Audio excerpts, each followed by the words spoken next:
Well, that does it. Man, that was an exciting end to the season. Unfortunately, ending with a Baker Mayfield interception. Immediately felt a little better, though, when Jim Nantz reminded us that a lot of hearts just broken in Pittsburgh.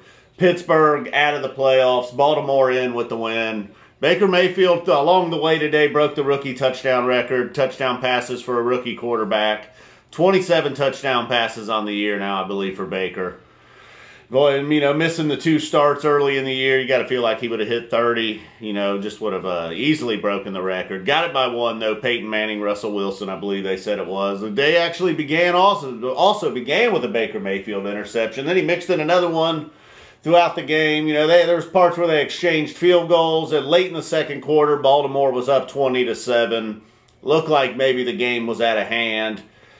They had the ball down inside the 10-yard line. Lamar Jackson fumbles the ball trying to go over the top. Probably just about 1 inch short of the goal line. Could have put it away right there at 27-7. They blew the ball dead, though, or else Cleveland could have picked it up and potentially ran it all the way back for a touchdown, making it 20-14 right then. Browns did get the ball back with about a minute to go there in the second half after the Lamar Jackson fumble.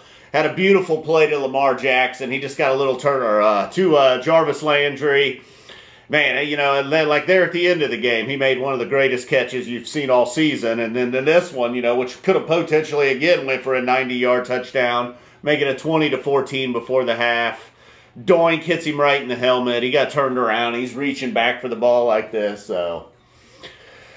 So anyhow, 20-7 going into halftime, and it didn't feel great. It kind of felt like Baltimore was doing whatever they wanted. I believe they had 4 runs of over 20 yards, 2 different running backs, Lamar Jackson. Lamar Jackson had another touchdown run called back on a holding penalty.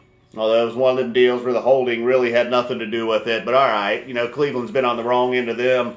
We'll take those. And then starting the second half, they do come out and immediately get a 48-yard touchdown pass to Jarvis Landry, making it 20-14 in a whole new ball game. Baltimore tacks on a field goal. The Browns were at least able to keep them out of the end zone. Then they exchanged field goals after that. I believe we end up at 26-17. Browns get a touchdown late in the fourth quarter, making it 26-24. Needing a stop on Baltimore, getting a stop on Baltimore, getting the ball back right at the 2-minute warning, looking to get down the field. They did. They nearly got into field goal range. All they needed to do was get into field goal range. An interesting moment when they flashed over to Heinz Field.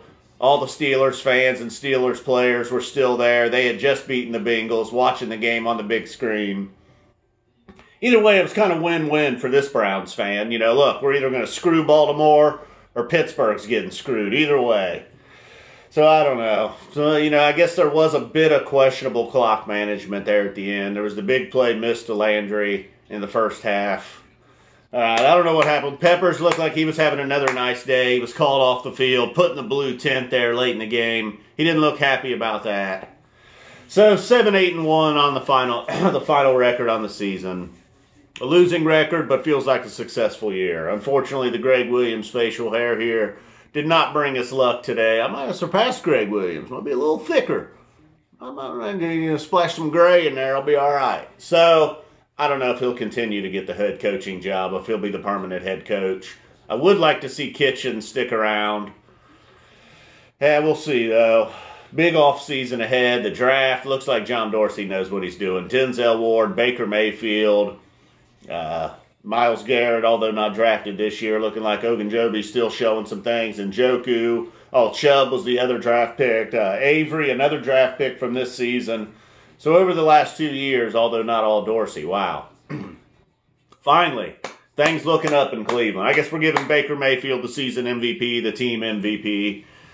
Chubb, mixing it in there. Jarvis Landry, although while the stats didn't look like it, it was nice to finally, he probably ended up with some decent stats. But while the stats didn't blow you away, he had a great season. It was finally nice to see like a true #1 receiver. Higgins stepping up, showing some improvement. Perryman looked like a nice midseason pickup. And Njoku, hopefully he'll take the next step next year. Though he played well here in the second half today. A little inconsistent at times. All right, well, that does it. The 2018 Cleveland Browns season is in the books. Thanks, everybody, for watching this year. Well, I guess we'll see you next year. Unfortunately, there's never a Browns playoffs. No Browns playoffs video. Maybe next year. Perhaps next year. All right, guys. Boom. We're out of here. Well, that's a dirty thumb. Ew. Ew. I ended the season on that. Boo.